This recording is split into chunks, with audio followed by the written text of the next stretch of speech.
أعوذ بالله من الشيطان الرجيم بسم الله الرحمن الرحيم سبح لله ما في السماوات وما في الأرض وهو العزيز الحكيم يا أيها الذين آمنوا لم تقولون ما لا تفعلون كبر مقتا عند الله أن تقولوا ما لا تفعلون إن الله يحب الذين يقاتلون في سبيله صفا كأنهم بنيان মারসুস সাদাকাল্লাহুল আযীম। সম্মানিত ভাইরা, আমি আপনাদের সামনে পবিত্র কোরআনে কারিমের ২৮ নম্বর পারা সূরাতুস সফ ১, ২, ৩, ৪ ছোট্ট ছোট্ট ৪টি আয়াত তিলাওয়াত করেছি। এই ৪টি আয়াতের উপরে সংক্ষিপ্ত পরিসরে শিক্ষামূলক কিছু কথা বলার জন্য চেষ্টা করব। আল্লাহ রাব্বুল আলামিন যেন তৌফিক দান করেন, সকলেই বলুন আমিন। এই সূরার নাম হলো সূরাতুস সফ। এর পেছনে কারণ হলো এই সূরার ৪ নম্বর আয়াতে সফফান শব্দটা আল্লাহ পাক ব্যবহার করেছেন। ওখান থেকে এই সূরার নামকরণ করা হয়েছে সূরাতুস সফ। সূরাটি নাজিল হয়েছে মদিনায়। নাজিল হওয়ার সময়কাল তা হলো আল্লাহর নবীর একদল সাহাবী পরস্পর বসে বসে পরামর্শ করতেছেন যে এমন একটি আমলের সন্ধান আমরা যদি পেতাম, যেই আমল করলে খুব তাড়াতাড়ি আল্লাহর জান্নাতে যেতে পারতাম।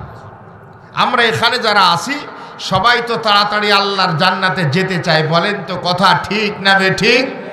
তো সাহাবীদের ভিতরেও এমন আগ্রহ ছিল যে আমরা তাড়াতাড়ি জান্নাতে যেতে পারবো, এই রকমের একটা আমল যদি পেতাম খুব ভালো হতো।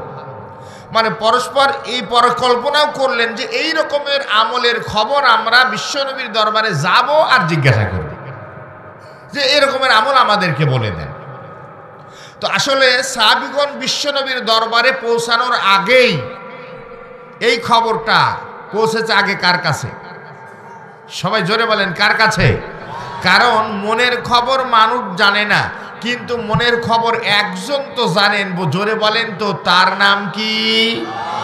আল্লাহ রাব্বুল আলামিন বলেন ওয়া ইন তুখফু মা ফি সুদুরিকুম আও তুবদুহু ইয়ালামুল্লাহ।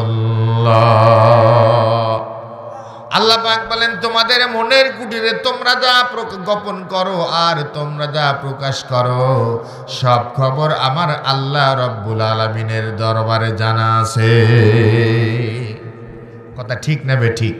তাহলে আমরা এখানে যারা বসে আছি, আমরা পাশাপাশি বসে থাকলেও একজনের মনের কথা আর একজন জানে না, কিন্তু একজন জানেন, তিনি হলেন এই সময় সূরাটি নাজিল হয়েছে। এখন নাজিলের লম্বা প্রেক্ষাপটের দিকে আমরা যাব না। সূরার আয়াত সংখ্যা 14টি, রুকু সংখ্যা 2টি, শব্দ সংখ্যা 221টি, আর অক্ষর আছে 926টি। আমরা একটা একটা করে এই 4টা আয়াতের উপরে কিছু কথা বলবো। নাম্বার 1, 1 নম্বর আয়াত, আল্লাহ রাব্বুল আলামিন বলেন সাব্বাহা লিল্লাহি মা ফিস সামাওয়াতি ওয়া মা ফিল আরদ ওয়া হুয়াল আজিজুল হাকীম। আকাশমণ্ডল এবং পৃথিবীতে যা কিছু আছে সব কিছু আল্লাহর পবিত্রতা ঘোষণা করছে, আর তিনি মহাপরাক্রমশালী এবং প্রজ্ঞাময়। আকাশ এবং পৃথিবীর মাঝখানে যা কিছু আছে সবাই পবিত্রতা ঘোষণা করে কার? তাসবিহ জ্ঞাপন করে কার? জিকির করে কার? সবাই জবাব দিয়েছেন তো?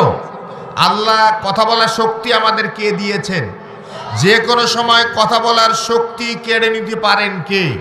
সে আল্লাহর নাম বলতে আমরা কৃপণতা করব না। রাজি আছি তো সবাই? আচ্ছা, আকাশ এবং জমিনের ভিতরে যা কিছু আছে সবাই আল্লাহর তাসবিহ জ্ঞাপন করে, এই ব্যাপারে কোনো সন্দেহ আছে? নাই। বিশ্বনবী বলেছেন যে কোনো তোমরা বিনা কারণে কোনো গাছের পাতাও ছিঁড়বে না, কারণ এই গাছের পাতা তাসবিহ জ্ঞাপন করে কার? আল্লাহর। সন্দেহ আছে নাকি? আমার ভাইয়েরা, আমরা গবেষণা আর চিন্তা করে না। চৈত্র বৈশাখ মাসের সময়, এখন তো শীতের সময়, যদি জোরে জোরে বাতাস হয় আমাদের শীতে কষ্ট হবে, এই জন্য আল্লাহ পাক জোরে বাতাস দেন না। কত মেহেরবান আমাদের আল্লাহ। কিন্তু চৈত্র মাস বৈশাখ মাসের সময় যদি ঠিক মতন বাতাস না হয়, গরম কম হয় না বেশি হয়? বেশি হয়। ওই সময় যখন বাতাস প্রবাহিত হয়, শন শন আওয়াজ দিয়া বাতাস প্রবাহিত হয়, আমরা মনে করি বাতাস মনে হয় শন শন আওয়াজ দিতেছে। আসলে বাতাস তো শন শন আওয়াজ দেয় না। এই শন শন আওয়াজের মাধ্যমে আমার আল্লাহর পবিত্র নামের জিকির করে। আরো জোরে বলেন সুবহানাল্লাহ। নদীর পানি বর্ষা যখন আসে, কুলু কুলু আওয়াজ দিয়া নদীর পানি প্রবাহিত হয়, আমরা মনে করি নদীর পানি মনে হয় কুলু কুলু আওয়াজ দিতেছে। আসলে নদীর পানি তো কুলু কুলু আওয়াজ দেয় না। এই কুলু কুলু আওয়াজের মাধ্যমে নদীর পানি আমার আল্লাহর পবিত্র নামের জিকির করে। সবাই আল্লাহর জিকির করেন, সবাই আল্লাহর আনুগত্য প্রকাশ করেন, সবাই আল্লাহর হুকুম মানে। জোরে বলেন তো কথা ঠিক না ঠিক?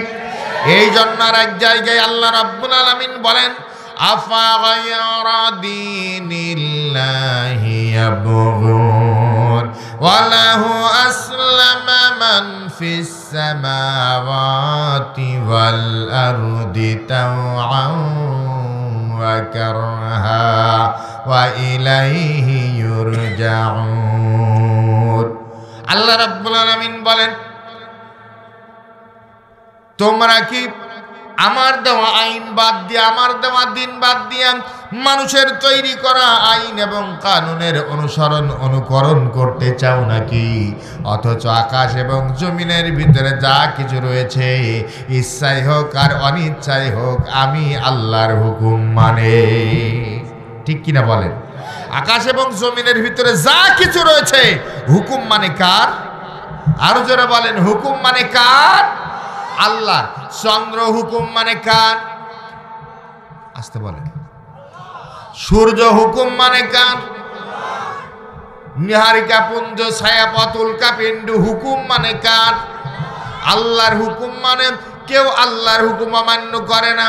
একটু খেয়াল করেন, সূর্য প্রতিদিন পূর্ব দিগন্তে উদিত হয়, পশ্চিম দিগন্তে অস্ত যায়। কোনোদিন এমনটি হয়েছে নাকি সূর্য বলতেছে, আল্লাহ গো, প্রতিদিন একই কাম করতে ভালো লাগে না, প্রতিদিন পূর্ব দিক থেকে উঠতে ভালো লাগে না, আগামীকাল পশ্চিম দিক থেকে উঠব?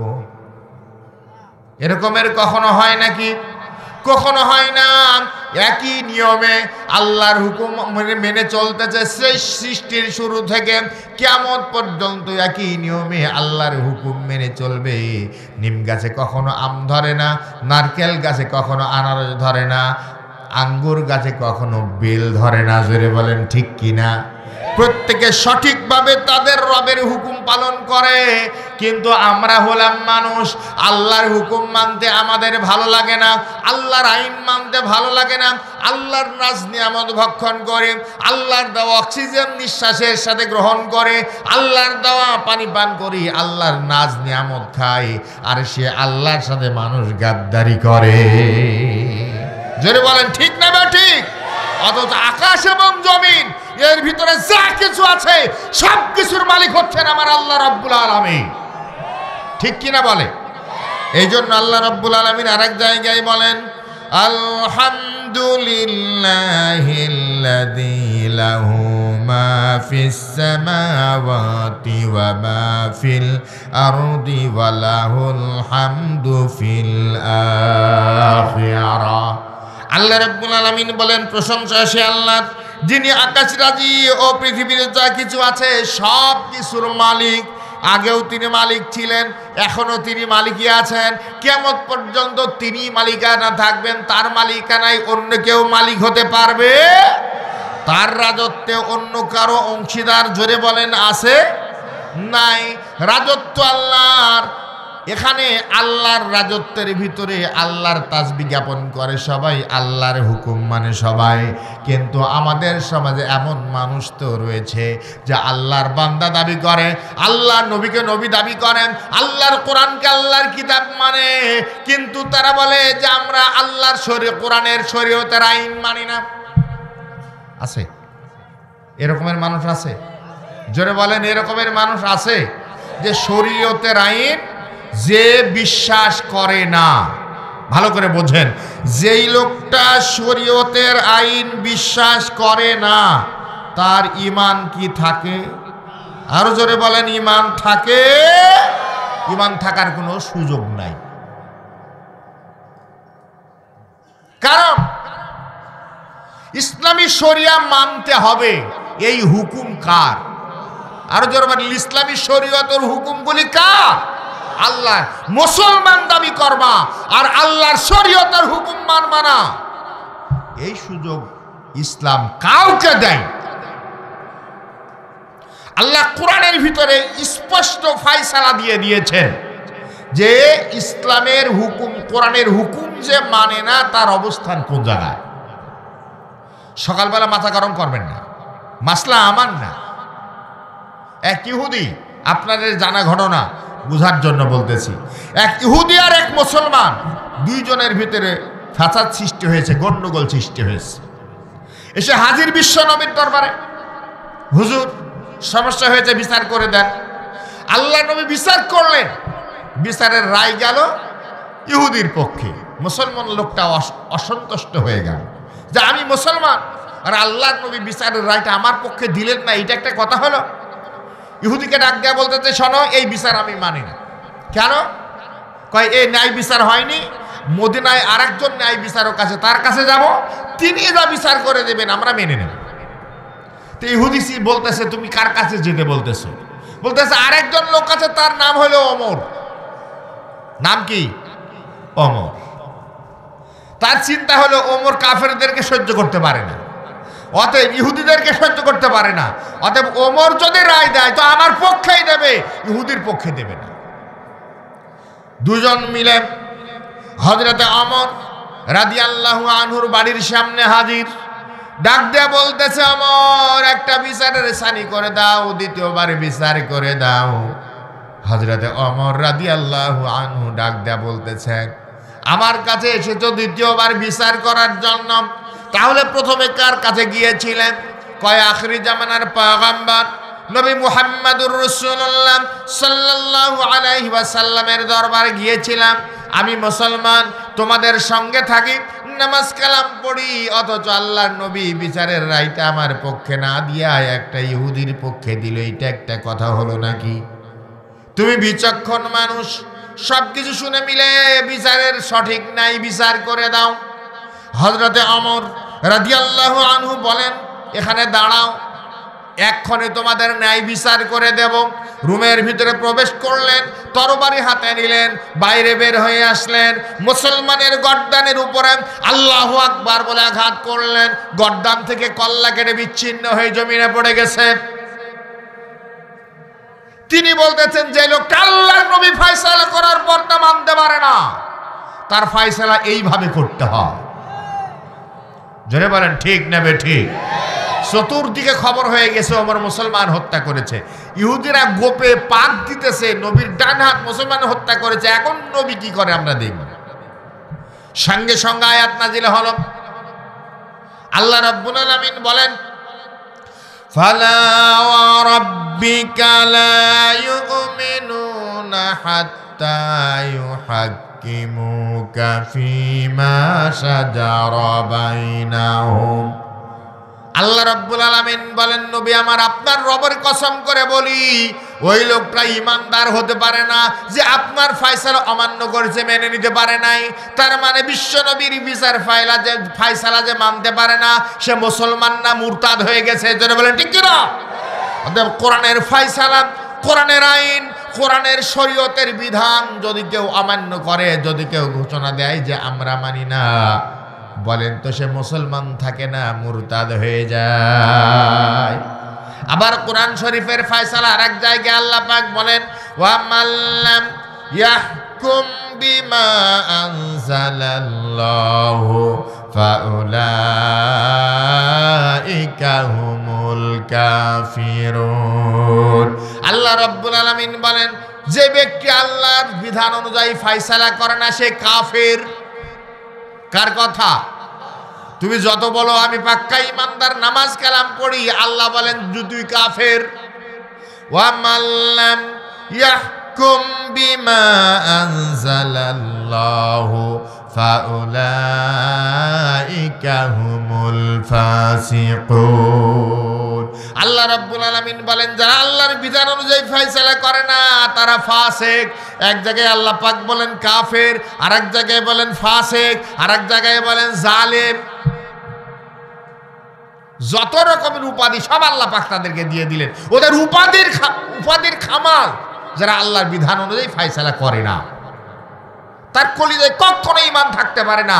আর এই রকমের কোন মানুষের, কোন নেতার অনুসরণ কোন মুসলমান কখনো করতে পারে না। একটু জোরে বলেন কথা ঠিক না বেঠে? একটু জিকির করেন, লা ইলাহা ইল্লাল্লাহ, লা ইলাহা ইল্লাল্লাহ, লা ইলাহা ইল্লাল্লাহ মুহাম্মাদুর রাসূলুল্লাহ। সকলে বলেন সাল্লাল্লাহু। আমার ভাইরা, শুধু এই দুনিয়ার বুকে আকাশ এবং জমিনের ভিতরে যা কিছু সবাই তার তাসবিহ জ্ঞাপন করে, এখানেই শেষ না। আল্লাহর কোটি কোটি ফেরেশতা আল্লাহ পাক সৃষ্টি করেছেন, তারাও তাসবিহ জ্ঞাপন করে কার?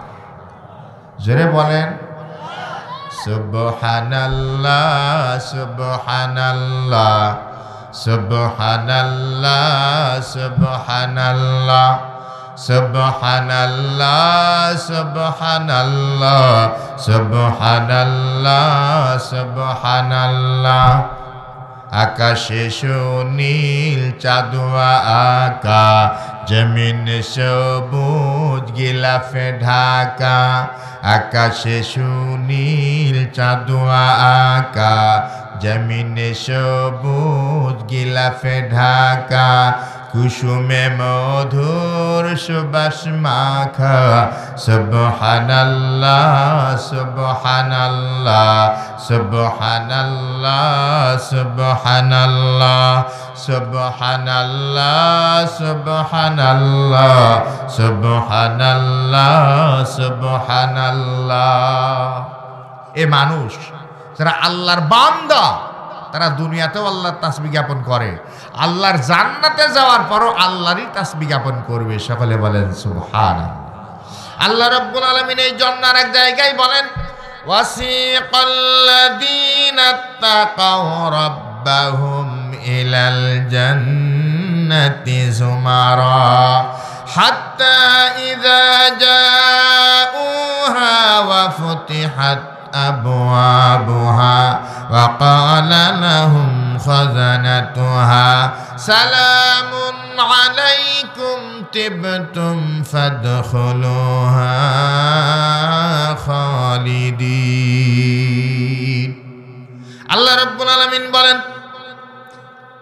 যারা মুত্তাকি, এই দুনিয়ার বুকে যারা তাদের রবকে ভয় করত, তাদেরকে দলে দলে জান্নাতের দিকে নিয়ে যাওয়া হবে। জোরে বলেন সুবহানাল্লাহ। আরো আসতে বলেন সুবহানাল্লাহ। জান্নাতে যাওয়ার সংবাদেও যদি সুবহানাল্লাহ জোরে না বের হয় তো কোন সময় বের হবে? মুত্তাকিদেরকে দলে দলে জান্নাতের দিকে নিয়ে যাওয়া হবে। যখন তারা জান্নাতের দরজার সামনে হাজির হবে, দরজার কাছে যখন হাজির হবে, তখন জান্নাতের দ্বারা পাহারাদার রয়েছে, ওই পাহারাদারগুলি তাদেরকে বলবে সালামুন আলাইকুম তিবতুম, তোমাদের প্রতি সালাম, তোমাদের প্রতি আল্লাহর শান্তি বর্ষিত হোক, তোমাদের প্রতি সালাম, তোমরা সুখী হও এবং এই জান্নাতে প্রবেশ করো। যারা বলেন সুবহানাল্লাহ। এবং এখানে প্রবেশ করবা চিরস্থায়ীভাবে বসবাস করার জন্য। জান্নাতে যারা যাবে অনন্তকাল জান্নাতের ভিতর প্রবেশ করবে, ওখান থেকে কোনো দিন তাদের বের হওয়া লাগবে না। ঠিক কিনা বলেন? এবার ওরা জান্নাতে প্রবেশ করার পর কি করবে দেখেন, ওয়াকালুল হামদুলিল্লাহিল্লাযী সাদাকানা ওয়া'দাহু ওয়া আওরাসানাল আরদা নাতাবাওয়াউ মিনাল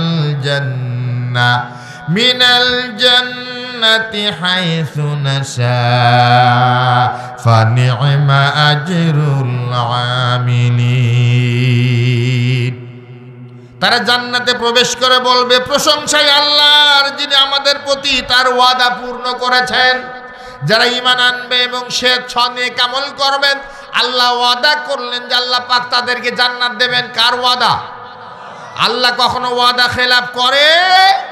তারা বলবে আল্লাহর প্রশংসা, যিনি আমাদের প্রতি যে ওয়াদা করেছিলেন সেই ওয়াদা পূর্ণ করেছেন এবং আমাদেরকে অধিবাসী করেছেন এই ভূমির, মানে এই জান্নাতের। আর আমরা জান্নাতের যেখানে খুশি সেখানেই বসবাস করব। জোরে কোন সুবহানাল্লাহ। ফেরেশতারা জিকির করে কার? আল্লাহর। ওয়াতারাল মালাইকাতু হাফিনা মিন হাউলিল আরশি ইউসাব্বিহুনা বিহামদি রাব্বিহিম। আল্লাহ রাব্বুল আলামিন বলেন, আর তুমি তাদেরকে দেখতে পাবে যে তারা আরশের চতুষ্পাশে ঘিরে তাদের রবের প্রশংসা ও পবিত্রতা এবং মহিমা ঘোষণা করতেছে। আল্লাহর ফেরেশতারা, জোরে বলেন সুবহানাল্লাহ। তার মানে মানুষ আল্লাহর তাসবিহ জ্ঞাপন করে, ফেরেশতারাও আল্লাহর তাসবিহ জ্ঞাপন করে। ইউসাব্বিহুনাল লাইলা ওয়ান নাহারা লা ইয়াফতুরুন। আল্লাহ রাব্বুল আলামিন বলেন, তারা রাত ও দিনে তাদের রবের পবিত্রতা এবং মহিমা ঘোষণা করে এবং তারা কখনো গাফলতি করে না। যারা ঈমানদার রাতের অন্ধকারে যখন দুনিয়ার কেউ থাকে না তখন আল্লাহর তাসবিহ জ্ঞাপন করে। জোরে বলেন কথা ঠিক না বে ঠিক? আমার ভাইরা, তাহলে আমরা তাসবিহ জ্ঞাপন করব কার? আরো জোরে বলেন কার? আকাশ এবং জমিনে এবং এর মাঝখানে যা কিছু সৃষ্টি করেছেন আল্লাহ পাক সব কিন্তু আমাদের উপকারের জন্য করেছেন। বলেন তো কথা ঠিক না বে ঠিক? সব আমাদের উপকারের জন্য। আল্লাহ রাব্বুল আলামিন বলেন, হুয়াল্লাযী খালাকা লাকুম মা ফিল আরদি জামিআ। আর জমিনের উপরে যা কিছু আল্লাহ রাব্বুল আলামিন সৃষ্টি করেছেন সব কিছু তোমাদের কল্যাণের জন্য সৃষ্টি করেছেন। ওই পাহাড়, গাছ গাছালি, নীল ঝরনার গান, জানি গো প্রভু জানি যে শুধু সকলে তোমার দান। ওই পাহাড় ও আকাশ, এই যে বাতাস তোমার নামে তসবিয়াকে। ও নদী ওই যে সাগর কলতানে তোমায় ডাকে। ঠিক না বে ঠিক? ও আকাশ, এই যে বাতাস তোমার নামে তসবিয়াকে। ও নদী ওই যে সাগর কলতানে তোমায় ডাকে। প্রকৃতির সুরে সুরে তোমারি নাম, তোমারি গান। ওই পাহাড় গাছ গাছালি নীল ঝরনার গান। জানি গো প্রভু জানি যে শুধু সকলে তোমার দান। ওই পাহাড় কি কষ্ট হচ্ছে আপনাদের? 2 এবং 3 নম্বর আয়াত আল্লাহ রাব্বুল আলামিন বলেন, ইয়া আইয়ুহাল্লাযীনা আমানু লিমা তাকুলুনা মা লা তাফআলুন কাবুরা মাকতান ইনদাল্লাহি আন তাকুলু মা লা তাফআলুন। আল্লাহ পাক বলছেন, হে ঈমানদারগণ, ঈমানদারদেরকে ডাক দিয়ে আল্লাহ বললেন, হে ঈমানদারগণ, তোমরা এমন কথা কেন বলো যা তোমরা নিজেরা করো না? তোমরা যা করো না তা বলা আল্লাহর নিকট বড় রাগের বিষয়, ক্রোধের বিষয়, অপছন্দনীয় বিষয়।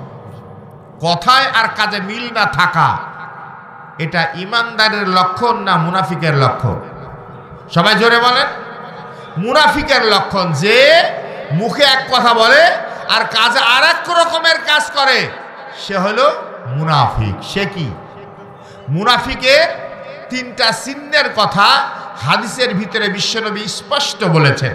আল্লাহ নবী বলেছেন, যার ভিতরে 3টি চিহ্ন থাকবে সে হলো নির্ভেজাল মুনাফিক।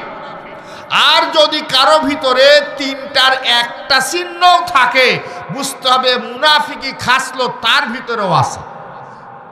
তার সেই চিহ্ন 3টি হলো, ইযা হাদ্দাসা কাযাবা, যখন মুনাফিক কোনো কথা বলে তখন মিথ্যা কথা বলে। জোরে বলেন, কথা ঠিক না বেঠিক? 2 নম্বর, মুনাফিক যদি ওয়াদা করে ওয়াদা খিলাফ করে। 3 নম্বর, মুনাফিকের কাছে যদি আমানত রাখা হয় সে আমানতের খিয়ানত করে। একটি কথা মনে রাখবেন, যদি কোনো ওয়ার্ডের কেউ মেম্বার হয় তো ওই ওয়ার্ডের কাজের জন্য সরকারের পক্ষ থেকে ধান, গম, টাকা পয়সা বলেন তো আসে কিনা? আপনাদের এলাকায় আসে না? মনে হয় আসে। এখন ধরেন এই রাস্তার কাজের জন্য 5 টন গম বের হয়েছে। 5 টন গম এই মেম্বারের কাছে আমানত, জনগণের মাল আমানত। জোরে বলেন, কথা ঠিক না বেটি? তার কাছে আমানত। এখন যদি সে 5 টনের ভিতরে 3 টন গমের কাজ করে আর 2 টন জম্মের মতন খেয়ে পেট ভর্তি করে, সে কি আমানতের খেয়ানত করে না আমানত রক্ষা করে?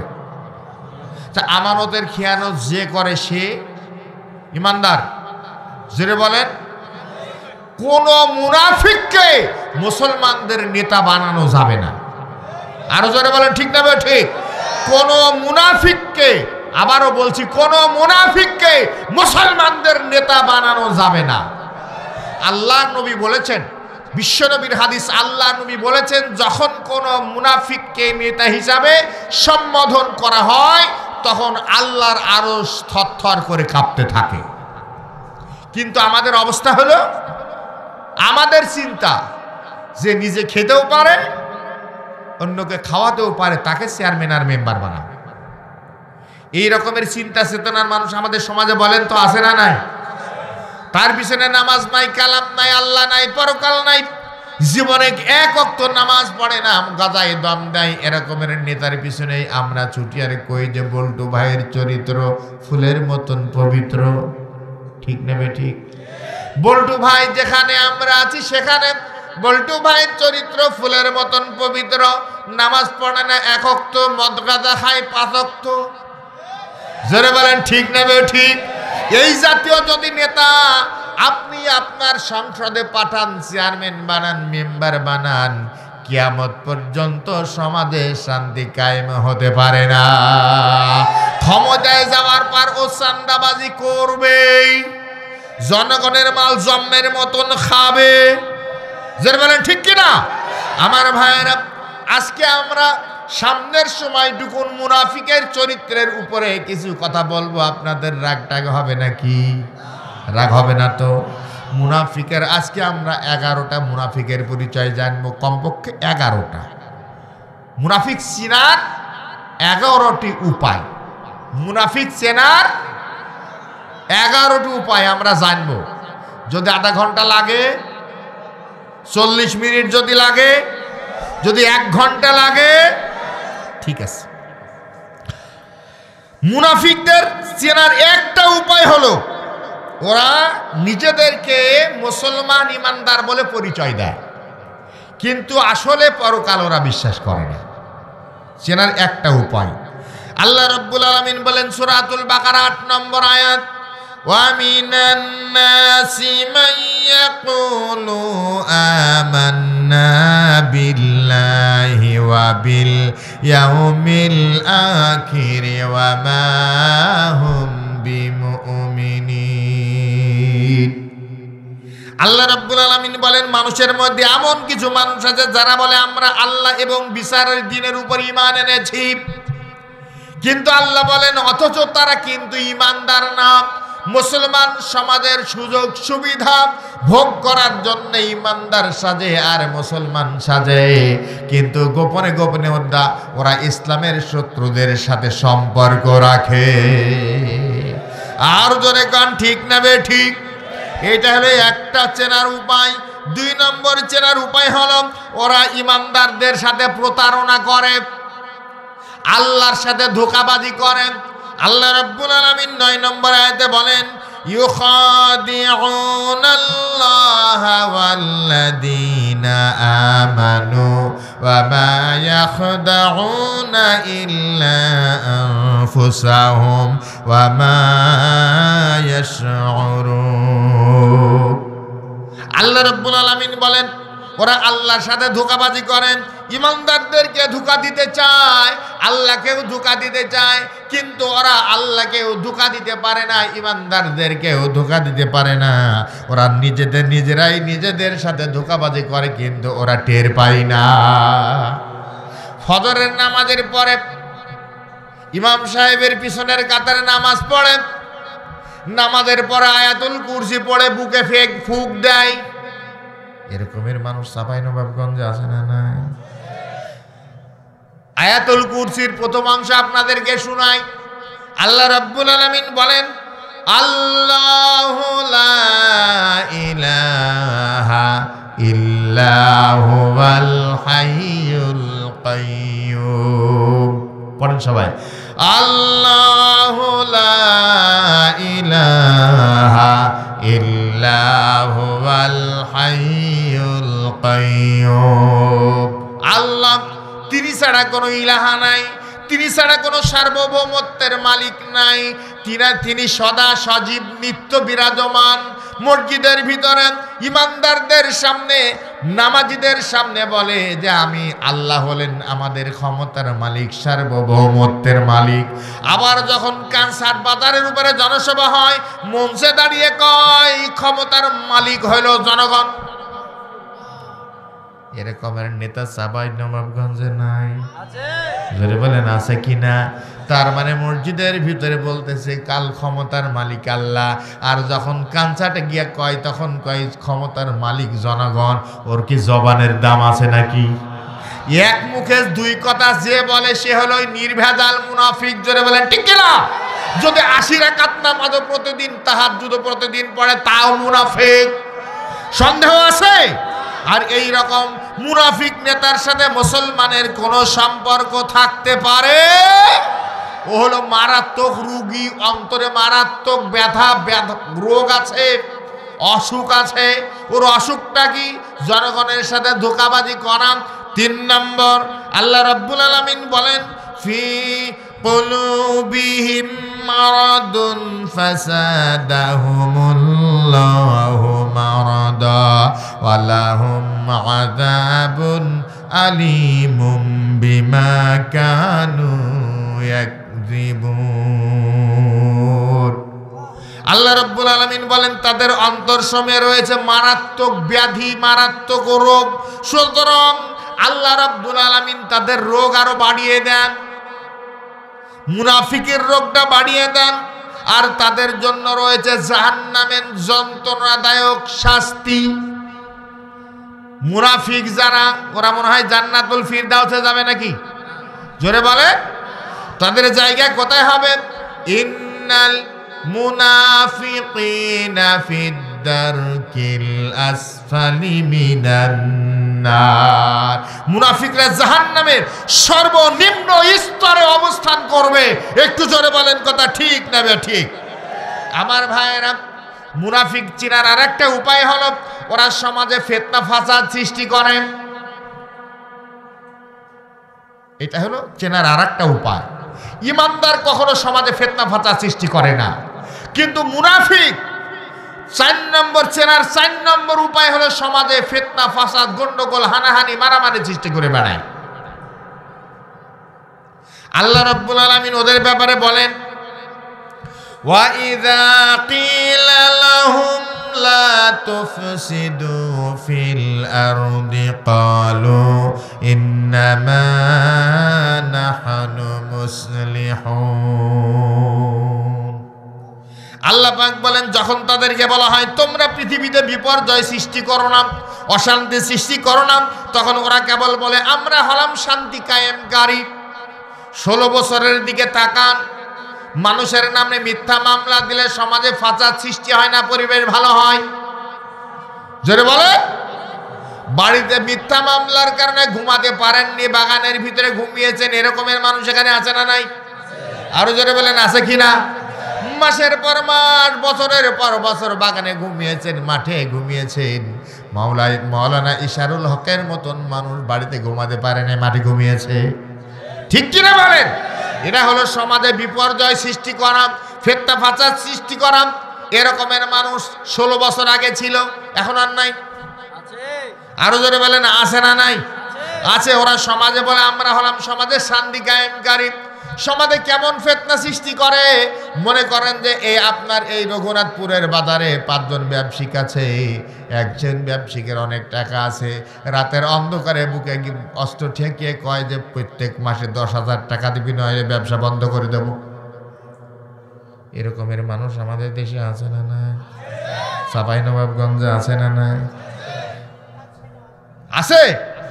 তার মানে হলো চান্দাবাজি যারা করে তারাও সমাজে বিপর্যয় সৃষ্টি করে। জোরে বলেন, ঠিক না বেটি? ডাকাতি যারা করে তারাও সমাজে ফিতনা ফাসাদ সৃষ্টি করে। অন্যের নামে মিথ্যা স্লোগান দিলেও সে সমাজে ফিতনা সৃষ্টি করে। আগে স্বৈরাচারীরা যা করত, এখন এরাও তাই শুরু করেছে। তো স্বৈরাচার তাড়িয়ে লাভ কি? যদি চান্দাবাজি বন্ধ না হয়, যদি খুনাখুনি বন্ধ না হয়, যদি চুরি ডাকাতি বন্ধ না হয়, যদি মিথ্যা মামলা বন্ধ না হয়, জনগণের উপর অত্যাচার বন্ধ না হয়, তো ফ্যাসিবাদ তাড়িয়ে লাভ কি? একটু জোরে বলেন, কথা ঠিক কিনা? এদেশের বুকে হাজার হাজার যুবক তরুণ বুকের তাজা রক্ত ঢেলে দিয়েছে ফিতনা সৃষ্টির জন্য না, চাঁদাবাদির জন্য না, ডাকাতির জন্য না, সুদের ব্যবসার জন্য না, ঘুষের জন্য না, বাংলাদেশের মানুষের মুক্তির জন্য। এদেশের মানুষ মুক্তি চায়, আর কোনো ফ্যাসিবাদ দেখতে চায় না। জোরে বলেন, ঠিক না ঠিক? আবারও যদি ফ্যাসিবাদের আগমন ঘটে, বাংলাদেশের জনগণ আবারও রক্ত দেবে। ফ্যাসিবাদ গেছে যে পথে, আবারও যে ফ্যাসিবাদী করবে তারও সেই একই পথে যাওয়া লাগবে, কোনো সন্দেহ নাই। বাংলার জমিনে কোনো ফ্যাসিবাদের জায়গা হবে না। আমার ভাইয়ের, আল্লাহ রাব্বুল আলামিন আরো বলেন, আলাম ইন্নাহুম হুমুল মুফসিদুনা ওয়ালাকিন লা ইয়াশউরুন। আল্লাহ পাক বলেন, যারা বলে যে আমরা সংশোধনকারী কিন্তু ফিতনা সৃষ্টি করেন, কিন্তু আসলেই তারা ফিতনা সৃষ্টিকারী, কিন্তু তারা বুঝতে পারে না, টের পায় না। আল্লাহ রাব্বুল আলামিন বলেন, মুনাফিক চেনার 5 নম্বর উপায় হলো, মুনাফিকরা হলো দুর্বোধ। ওরা নির্বোধ, ওরা আসলে উপলব্ধি করতে পারে না। ওরা নিজেদের এত বড় ক্ষতি করতেছে, কিন্তু তারা টের পায় না। কারণ এই মুনাফিকের কারণে জায়গা হবে জাহান্নামে। নামাজও পড়ে, রোজাও রাখে, হজও করে, এগুলি শুধু কষ্ট ছাড়া আর কিছু হবে না। তার মানে যে লোকটা নামাজ পড়ে, রোজা রাখে, দান খয়রাত তো করে, আবার জাহান্নামে যাবে। সে লোকটা আসলেই নির্বোধ, এত কষ্ট করার পর আমি জাহান্নামে যাব কেন?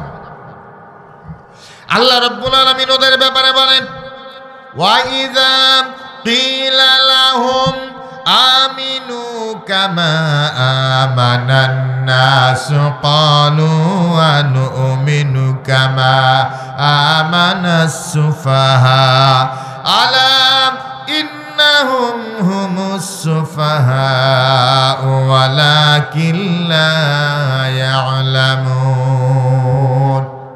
আল্লাহ রাব্বুল আলামিন বলেন, ওদেরকে যখন বলা হয় ঈমান আনো ওই সমস্ত মানুষের মতন যারা ঈমান এনেছেন, তখন ওরা বলে ওই সমস্ত নির্বোধদের মতন আমরা ঈমান আনবো নাকি?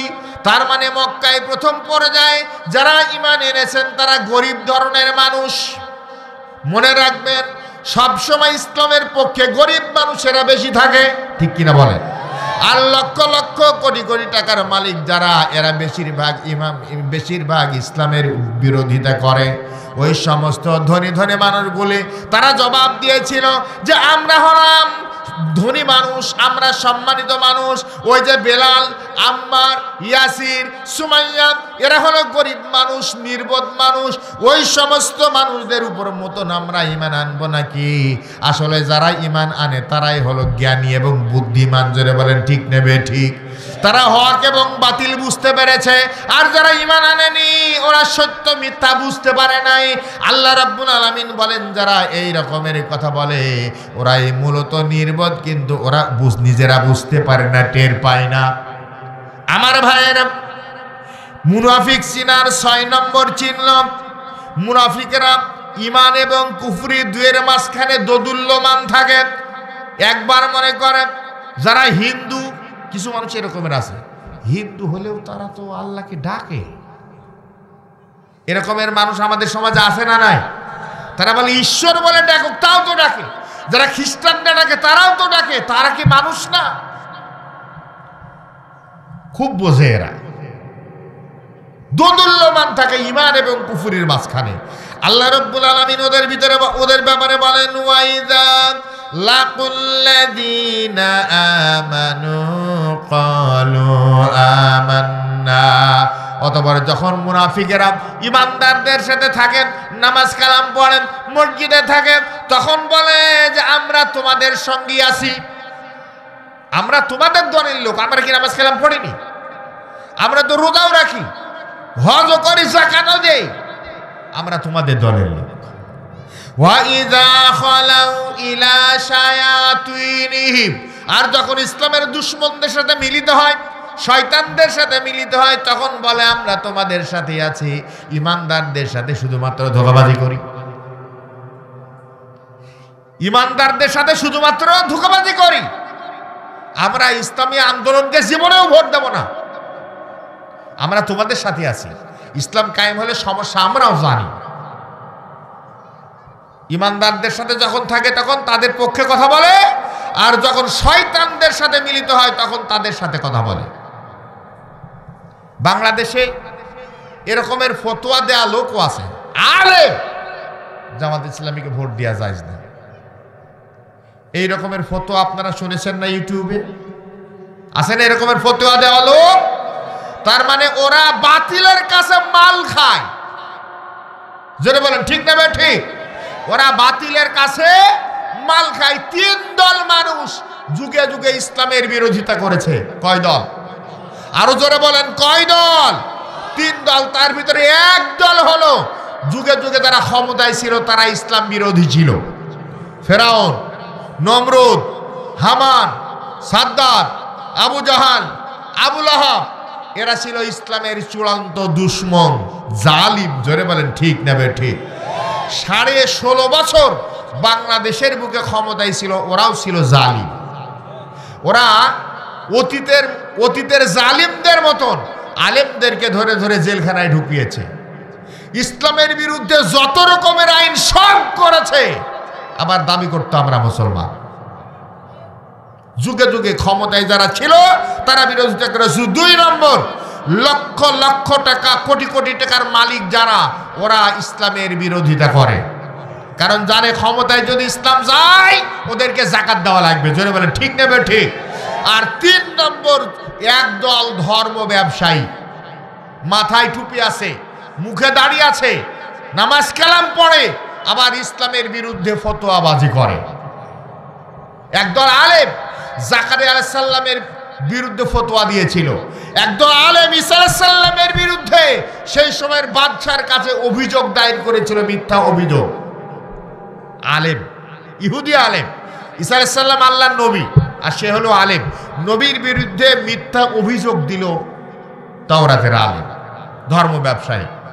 এখনো কোরআন পড়ে, মুসলমান দাবি করে, বাতিলের কাছে মাল পানি খেয়ে ইসলামে আন্দোলনের বিরুদ্ধে ফতোয়া দেয়। তো জামাত ইসলামীকে ভোট দেওয়া জায়েজ না, তাহলে কাকে ভোট দেওয়া জায়েজ? যারা ইসলামের বিরোধিতা করে, যারা আল্লাহর আইন চায় না, যারা আল্লাহ ইসলামী শরীয়ত বিশ্বাস করে না, তাকে জায়েজ। কথা হিসাব নিকাশ করে বলা উচিত। তার মানে একদল মানুষ আছে, ওরাই ইমানদারদের সাথেও মেশে, আবার ইসলামের দুশমনদের সাথেও মেশে।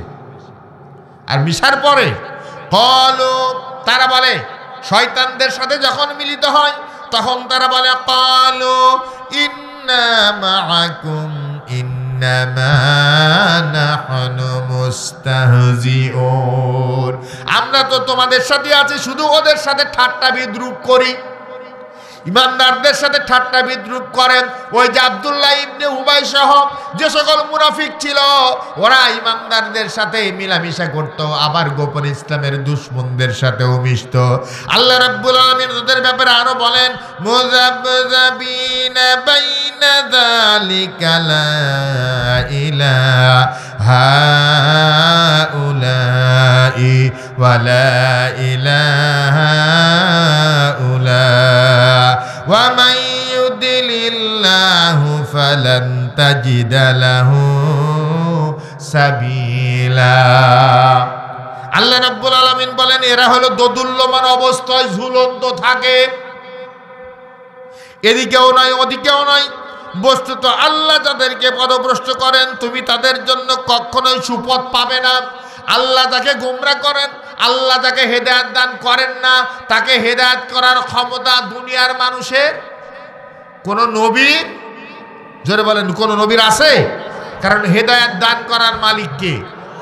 আল্লাহ যাকে ইচ্ছা করেন হেদায়েত দান করেন, আল্লাহ যাকে ইচ্ছা করেন না তাকে হেদায়েত দান করেন না। আল্লাহ নবী মনে মনে চেয়েছেন যে মক্কার সব মানুষ কলেমা পড়ে মুসলমান হয়ে যায়। আল্লাহ নবীর মনে মনে চাওয়া ছিল। আল্লাহ রাব্বুল আলামিন জানিয়ে দিলেন, নবী আমার, ইন্নাল্লাযীনা কাফারু সাওয়াউন আলাইহিম আ'আনযারতাহুম আম লাম তুনযিরহুম লা ইউমিনুন। আল্লাহ বলেন, নবী আমার, নিশ্চয় যারা কুফরি করেছে ওদের আপনি সতর্ক করুন বা না করুন উভয় সমান, ওরা কখনো ঈমান আনবে না। আমাদের সমাজের কিছু মানুষ আছে, যত ইসলামের কথা বলা হোক না কেন, যত আল্লাহর দিন কায়েমের কথা বলা হোক না কেন, আল্লাহর দিন পছন্দ হয় না, শয়তানের দিনের পক্ষে দৌড় দেয়।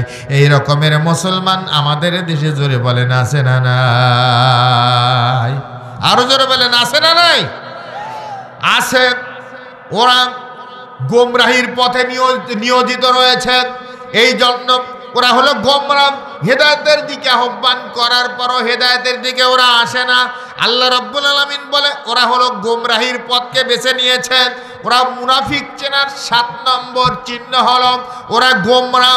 আল্লাহ রাব্বুল আলামিন ওদের ব্যাপারে বলেন, উলাইকাল্লাযীনা ইশতারাফুদ দালালাতা বিল হুদা ফামা রাবিহাত তিজারাতুহুম ওয়া মা কানু মুহতাদিন। আল্লাহ রাব্বুল আলামিন বলেন, এরাই তারা যারা হেদায়েতের পরিবর্তে গোমরাহির পথকে বেছে নিয়েছে। সুতরাং হে নবী, তাদেরকে আপনি কখনো হেদায়েত দান করতে পারবেন না।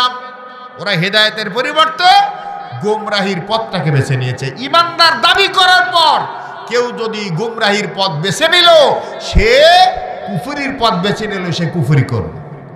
সূরা আলে ইমরান 84 নম্বর আয়াত। আল্লাহ রাব্বুল আলামিন আরো স্পষ্ট করে দিয়েছেন। আল্লাহ পাক বলেন, কাইফা ইয়াহদিল্লাহু কওমান কাফারু বা'দা ঈমানিহিম ওয়া শাহিদু আন্নার রাসূলা হাক্কুন ওয়া জাআহুমুল বাজ্জিনাত ওয়াল্লাহু লা ইয়াহদিল কওমাদ যালিমিন।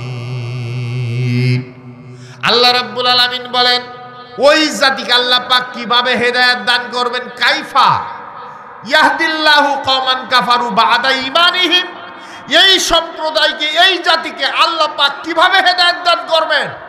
যারা কুফরি করে ঈমান আনার পর, ঈমানের দাবি করার পর কুফরি করে। কিভাবে ঈমানের দাবি করার পর কুফরি করে? আল্লাহ পাক এবার বলছেন, ওয়া শাহিদু, অথচ তারা সাক্ষী দেয়, আন্নার রাসূলা হাক্কুন, রাসূল সত্য। বাংলাদেশে যত মুসলমান বাস করে সব মুসলমান ইসলামের পক্ষে থাক আর বিপক্ষে থাক, ইসলামের শরিয়া চাক আর না চাক, বিশ্বনবীকে নবী হিসাবে বিশ্বাস করে। বলেন তো কথা ঠিক না ঠিক? যারা আওয়ামী লীগ করে তারাও নবী মানে, যারা জাতীয় পার্টি করে তারাও নবী মানে, যারা বিএনপি করে তারাও নবী মানে, যারা কমিউনিস্ট করে তারাও নবী মানে, যে মুহাম্মদ সাল্লাল্লাহু আলাইহি ওয়াসাল্লাম আল্লাহর নবী। ও শাহিদু, সাক্ষী দেয়, আন্নার রাসূল হাক্কুন, রাসূল সত্য। কিন্তু রাসূলের আদর্শ পছন্দ হয় না। এরকমের মুসলমান কি আছে? জোরে বলেন, আছে না নাই? রাসূলের আদর্শ পছন্দ হয় না। কেউ জিয়ার আদর্শের সৈনিক, কেউ বঙ্গবন্ধুর আদর্শের সৈনিক, কেউ মাওসাতুকের আদর্শের সৈনিক, কেউ এরশাদের আদর্শের সৈনিক। নবীর আদর্শের সৈনিক হতে ওনাদের বড়ই লজ্জা লাগে। কিন্তু কোন মুসলমানের সন্তান আল্লাহর নবী ছাড়া দুনিয়ার আর কোন নেতা আদর্শের সৈনিক হওয়ার অধিকার রাখে না। একটু জোরে বলেন, কথা ঠিক না ঠিক? রসুলকে রসুল মানে, কিন্তু রসুলের আদর্শ মানে না। অথচ কি কষ্ট পাচ্ছেন আপনারা? অথচ আল্লাহ রাব্বুল আলামিন বলেন, আল্লাহ রাব্বুল আলামিন বলেন, লাকাদ কানা লাকুম ফি রাসূলিল্লাহি উসওয়াতুন হাসানা। আল্লাহ রাব্বুল আলামিন বলেন, তোমাদের জন্য শ্রেষ্ঠতম আদর্শ যিনি রেখে গেলেন তিনি হলেন তোমাদের রাসূল মুহাম্মদ সাল্লাল্লাহু আলাইহি ওয়াসাল্লাম। তার মানে বিশ্ব নবীকে আদর্শ নেতা হিসেবে না মানা হলো ঈমান আনার পরে কুফরি করা। কথা ঠিক না ঠিক? ওয়াজাআহুমুল বাজ্জানাত, এবং তার উপরে যে স্পষ্ট নিদর্শন নাজিল হয়েছে তাও তারা বিশ্বাস করে। তার মানে কোরআন বিশ্বাস করে, কিন্তু কোরআনের আইন পছন্দ করে না। ঠিক না ঠিক? নবী মানে, আদর্শ মানে না, কোরআন মানে, কোরআনের আইন মানে না। ওরা ঈমান আনার পর কুফরি করে। ঈমান আনার পর কি করে? কুফরি করে। আর ঈমান আনার পর যারা কুফরি করে, আল্লাহ পাকের স্পষ্ট ঘোষণা, ওদের জায়গা হবে জাহান্নামের নিকৃষ্টতম জায়গা। আমার ভাইয়েরা, 8 নম্বর মুনাফিক চিনার উপায় হলো ওরা নামাজে অলসতা করে। আল্লাহ রাব্বুল আলামিন ওদের ব্যাপারে বলেন, এ ব্যাপারে একটা আয়াত, ওয়া ইযা কামু ইলাস সালাতি কামু কুসালা ইউরাউনান নাস ওয়া লা ইয়াযকুরুনাল্লাহা ইল্লা কালিলা। আল্লাহ রাব্বুল আলামিন বলেন, ওয়া ইযা কামু ইলাস সালাতি কামু কুসালা, যখন ওরা নামাজে দাঁড়ায় খুব অলসভাবে দাঁড়ায়। নামাজরত অবস্থায় একবার দাড়ি হাত নাড়ে, একবার জামা নাড়ে, আর একবার মাথা চুলকায়। এইরকম অলস নামাজি আপনাদের এলাকায় জোরে বলেন আছে না নাই? আছে। ওরা লোক দেখানো নামাজ পড়ে, ইউরাউনান নাস ওয়া লা ইয়াযকুরুনাল্লাহা ইল্লা কালিলা। ওরা নামাজের ভিতরে আল্লাহকে খুব কমই স্মরণ করে থাকে, আর ওরা লোক দেখানোর জন্য নামাজ পড়ে। মনে করে আমি যদি নামাজ না পড়ি আমার দাড়ি পেকে দাঁত যেতেছে, বয়স হয়ে গেছে, মানুষে কি মনে করবে, মানুষে খারাপ ভাববে। এই জন্য মানুষকে দেখানোর জন্য ওরা নামাজ কালাম পড়ে। কিন্তু যখন এই জন্য ওরা যখন নামাজ পড়ে, মসজিদে 4 রাকাত নামাজ পড়তে 5 মিনিট লাগে, কিন্তু বাড়ি যখন নামাজ পড়ে 4 রাকাত নামাজ 2 মিনিটে শেষ হয়ে যায়। আছে না নাই? আরো জোরে বলেন, আছে না নাই? যখন মাঠে কাম করতে যায়, হয়তো 1টা বেজে গেছে বাড়ি আসতে, বাড়ি এসে নামাজ পড়া দরকার, নামাজে না দাঁড়িয়ে ঘোরাফেরা করে, একটু রেস্ট করে, এরপরে গোসল করে, এরপরে খাওয়া দাওয়া শেষ করে, নামাজ আদায় করতে করতে রাত্রি বেলা 3টা বেজে যায়। ঠিক কিনা বলে? মানে এরা নামাজের ব্যাপারে খুব অলস। আসলে তারা আল্লাহকে খুশি করার জন্য নামাজ পড়ে না, এরা নিজেরা আল্লাহকে খুশি করার পরিবর্তে মানুষকে খুশি করার জন্য, লোক দেখানোর জন্য নামাজ পড়ে। আর যারা আল্লাহকে খুশি করার জন্য নামাজ পড়ে তারা সফল কাম। জোরে বলেন ঠিক কিনা?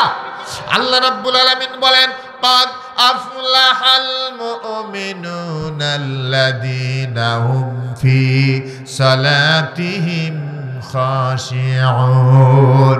আল্লাহ রাব্বুল আলামিন বলেন, সফলতা অর্জন করেছে ওই সমস্ত নামাজীরা যারা খুশু খুজুর সাথে নামাজ আদায় করেন, নামাজের যত্নবান। ওরা যখন নামাজ পড়ে তখন তারা মনে করে আল্লাহ আমাকে দেখতেছে। আল্লাহর সামনে যখন দাঁড়ায় তখন কখনো কোনো বেয়াদবি করে না। জোরে বলেন ঠিক না ঠিক? সম্মানিত ভাইয়েরা, এই জন্য আমরা নামাজ আদায় করব কার খুশির জন্য? আরো জোরে বলেন, কার খুশির জন্য? আল্লাহর খুশির জন্য। 9 নম্বর, মুনাফিক চিনার চিহ্ন হলো তারা মানুষকে ভালো কাজ থেকে ফিরিয়ে রাখে। ভালো কাজ করতে থাকলে তারা যে কোনো কায়দায় ডিস্টার্ব করে। আল্লাহ রাব্বুল আলামিন বলেন ওদের ব্যাপারে, সূরা মুজাদালা 16 নম্বর আয়াত, ইত্তাখাযু আইমানাহুম জান্নাতুন ফাসাদ্দু আন সাবিলিল্লাহি ফালাহুম আযাবুম মুহিন। আল্লাহ রাব্বুল আলামিন বলেন তারা তাদের শপথকে ঢাল হিসাবে গ্রহণ করেছে। ঈমান তো একটা শপথ, ঈমানের এই ঢালটা ব্যবহার করে এবং তারা আল্লাহর পথ থেকে বিরত রাখে, আল্লাহর পথ থেকে মানুষদেরকে বিরত রাখে, ইসলামে আন্দোলনের কাজ করতে মানুষদেরকে বাধা দেয়। এরকমের ঈমানদার, এরকমের মুসলমান আমাদের সমাজে জোরে বলেন আছে না নাই? আর এই জন্য তাদের জন্য রয়েছে অপমানজনক শাস্তি। তারা নিজেদেরকে ঈমানের দাবি করে, তারা নিজেরা আল্লাহর দ্বীন কায়েমের কাজ করে না, আল্লাহর দ্বীন চায় না, কোরআনের আইন চায় না। এবং যারা কোরআনের দ্বীন প্রতিষ্ঠার জন্য কাজ করে যে কোনো কায়দায় তারা বাধা সৃষ্টি করে, যে কোনো কায়দায় ওরা বাধা দেয়। 10 নম্বর, মুনাফিক যারা, ওরা ইসলামের বিচার ব্যবস্থা পছন্দ করে না। আমি আগে কিছু কথা বলেছি, ইসলামের আইন পছন্দ হয় না, ইসলামের বিচার ব্যবস্থা পছন্দ হয় না। অথচ আল্লাহ রাব্বুল আলামিন বলেন, আলাম তারা ইলাল্লাযীনা ইয়াযউমুনা আন্নাহুম আমানু বিমা উনজিলা ইলাইকা ওয়া মা উনজিলা মিন ক্বাবলিক ইউরিদুনা আন ইয়াতাহাকামু ইলাত তাগুত। আল্লাহ বলেন, হে নবী আপনি কি তাদেরকে দেখাননি যারা দাবি করে যে আপনার প্রতি যা অবতীর্ণ হয়েছে তারা তাদের বিশ্বাস স্থাপন করেছে, আপনার উপরে যে কোরআন নাজিল হয়েছে তা তারা বিশ্বাস করে, অথচ তারা তাগুতের কাছে বিচার প্রার্থী হয়, ইসলামের বিচার ওদের পছন্দ হয় না।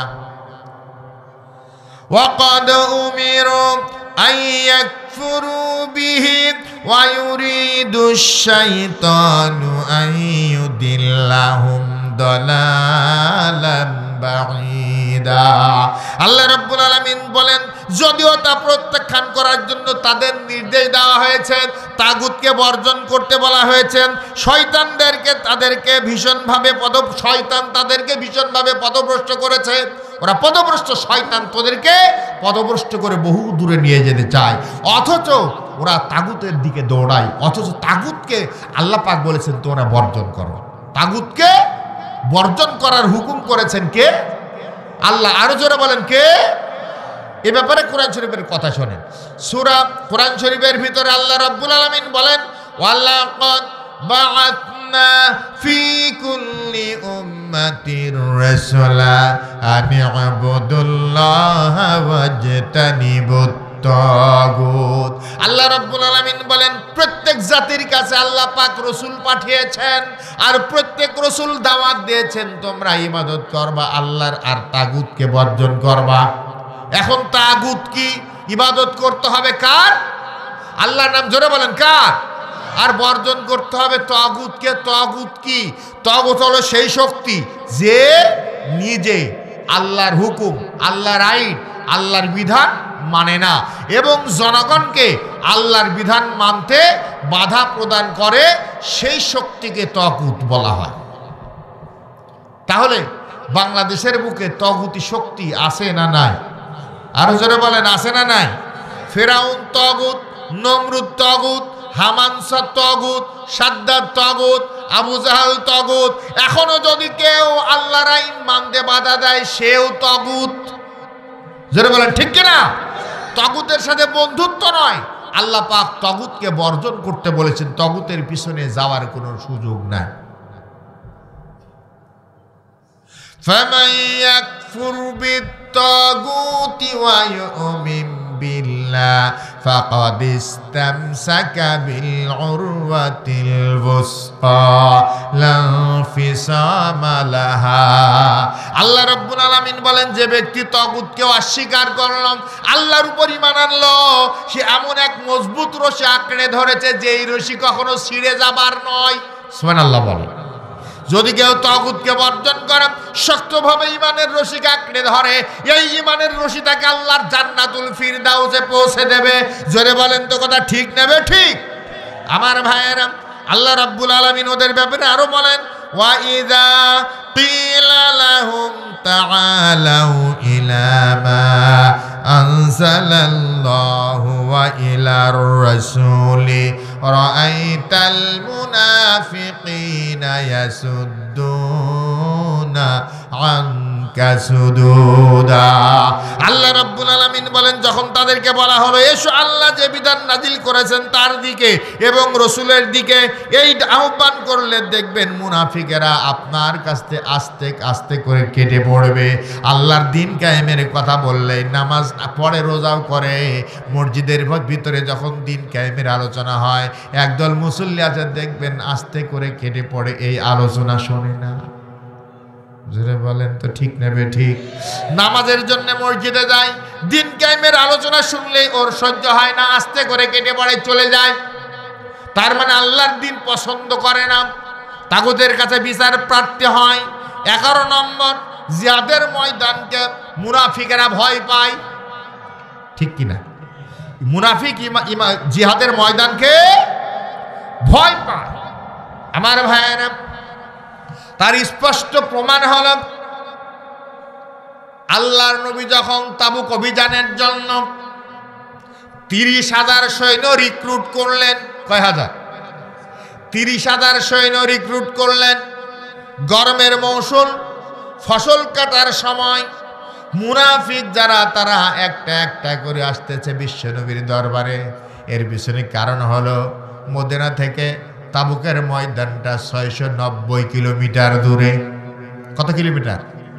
690 কিলোমিটার দূরে। দীর্ঘদিন হাঁটতে হবে, কষ্ট করে তাবুকের ময়দানে যেতে হবে।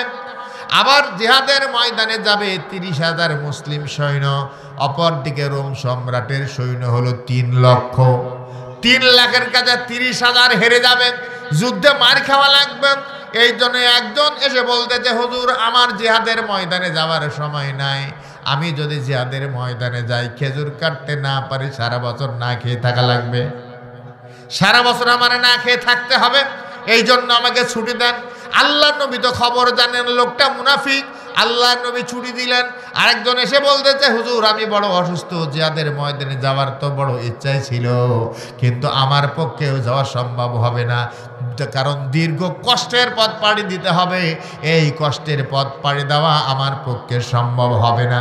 যুদ্ধ ইবনে কায়েস সেই সময়ের মদিনা একজন প্রভাবশালী এক বংশের নেতা যুদ্ধে এসে বিশ্ব নবীর দরবারে এমন কথা বলেছে, আল্লাহ নবীর মাথা নিচু হয়ে গেছে।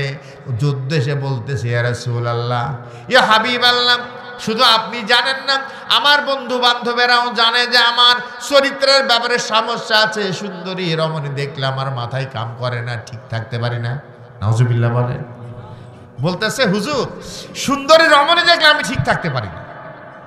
এখন তাবুক অভিযানে যাব, সেখানে তো রোম সম্রাটের সৈন্যবাহিনী আসবে, সেখানে তো সুন্দরী রমণী কম থাকবে না। তো ওই জায়গায় যদি রোম সম্রাটের কোনো সুন্দরী রমণী আমি দেখি, আর যদি আমার মাথায় ঠিক না থাকে, অপকর্ম যদি করি, কোনো যদি জেনায় লিপ্ত হয়ে যায়, তাহলে তো মুসলমানদের দুর্নাম হবে এবং ক্ষতি হবে। এই জন্য মেহেরবানি করে আমাকে এই জিহাদের ময়দান থেকে মুক্ত করেন, আমাকে মাফ করে দিন, আমাকে নিয়ে যান। আল্লাহর নবী বলেন, যা, তোমাকে মাফ করে দিলাম, তোমাকে যুদ্ধে যাওয়া লাগবে না। আমার ভাইয়েরা, জিহাদের ময়দান দেখলে মুনাফিক ভয় পায়। একটা সময় ছিল ইসলামী আন্দোলনের কানসার্ট বাজারে মিছিল হবে, যদি এখানে 10 জন ভোটার কর্মী আছে, তাদেরকে যদি ডাক দেওয়া যায় মিছিলে যেতে হবে, 10 জনের ভিতরে 7 জন যায়, আর 2 জন, কেউ কয় আমি অসুস্থ, কেউ কয় আমার বড় কাজ আছে, আমি যেতে পারবো না। ঠিক কিনা বলেন? এই রকমের ছিল না। কিন্তু বিপদের সময় সামনে আসতো না, আর সুসময় আসার কারণে সামনে নারায়ে তাকবীর। বলেন তো ঠিক কিনা? মানে যখন সুসময় তখন সামনের কাতারে হাজির, আর দুঃসময় খবর নাই। আল্লাহ রাব্বুল আলামিন ওদের ব্যাপারে বলেন, লাউ কানা আরাদান করিবান ওয়া সাফারান কাসিদান লাত্তাবাউক ওয়ালাকিন বাউদাত আলাইহিমুশ শুক্কা। আল্লাহ রাব্বুল আলামিন বলেন, আশুলাভের সম্ভাবনা থাকলেন ও সবর সহজ হলে তারা নিশ্চয় আপনার অনুসরণ করত। ওই সকল মুনাফিকেরা যে জিহাদের ময়দানে গেল না, ওরা যে ছুটি নিল, ওরা যদি জানতো যে রাস্তা কম এবং কোনো কষ্ট নাই, জিহাদের ময়দানে গেলে বিজয় লাভ হবে, কোনো সন্দেহ নাই, এই রকমের সম্ভাবনা থাকলে তারা অবশ্যই জিহাদের ময়দানে যেত। কিন্তু আসলে দূরের পথ, অনেক কষ্ট হবে, এই জন্য ওরা যেতে চায় না। وسيحلفون بالله لو استطعنا لخرجنا معكم يهلكون أنفسهم। আল্লাহ রাব্বুল আলামিন বলেন, তারা অচিরেই আল্লাহর নামে শপথ করে বলবে। বিশ্ব নবীকে আল্লাহ পাক বলছেন, নবী আমার, তারা অচিরেই আল্লাহর নামে শপথ করে বলবে, আমরা নিশ্চয় তোমাদের সঙ্গে বের হতাম। তারা এই রকমের কথা উহুদ তাবুকের ময়দান থেকে ফিরে আসার পর তারা বলবে, নবী আমার, অবশ্যই আপনাদের সাথে আমরা বের হতাম। কিন্তু আসলে তাদের বের হওয়ার কোনো ইচ্ছাই ছিল না। ওরা নিজেরাই নিজেদেরকে ধ্বংস করেছেন, নিজেরাই নিজেদের ক্ষতি করেছেন। আর ওদের ব্যাপারে আল্লাহ রাব্বুল আলামিন জানেন যে ওরা মিথ্যাবাদী। ওরা বলতেছে, নবী আমরা যেতাম, কিন্তু আসলে ওরা যেত নাকি? জোরে বলেন, ওরা যেত না। ওয়াল্লাহু ইয়ালামু আন্নাহুম লাকাযিবুন। আর আল্লাহ রাব্বুল আলামিন তাদের ব্যাপারে ভালোই জানেন যে তারা চরমভাবে মিথ্যাবাদী। এই ব্যাপারে আল্লাহ রাব্বুল আলামিন জানেন। আল্লাহ পাক ঈমানদার আর কাফের, ঈমানদার আর মুনাফিক দুয়ের পার্থক্য সৃষ্টি করার জন্য একটা সুন্দর কথা বলেছেন। আল্লাহ রাব্বুল আলামিন বলেন, লা ইয়াস্তাযিনুকাল্লাযীনা ইউমিনুনা বিল্লাহি ওয়াল ইয়াউমিল আখির আইয়ুজাহিদু বিআমওয়ালিহিম ওয়া আনফুসিহিম ওয়াল্লাহু আলিমুম বিল মুত্তাকিন। আল্লাহ রাব্বুল আলামিন বলেন, যারা আল্লাহ এবং পরকালে ঈমান আনেন, তারা নিজ সম্পদ এবং জীবন দ্বারা জিহাদের ময়দান থেকে অব্যাহতি পাওয়ার জন্য আপনার দরবারে প্রার্থনা করবে না। যারা নিজেরা ঈমানদার দাবি করেন, আল্লাহকে বিশ্বাস করেন, পরকালে বিশ্বাস করেন, জিহাদের ময়দানের জন্য আপনি যখন ডাক দেবেন, তখন তারা জিহাদের ময়দানে যাব না এই কথা বলে আপনার কাছে প্রার্থনা করবে না। কারণ জিহাদের ময়দান তাদেরকে চুম্বকের মতন ডাকাডাকি করে।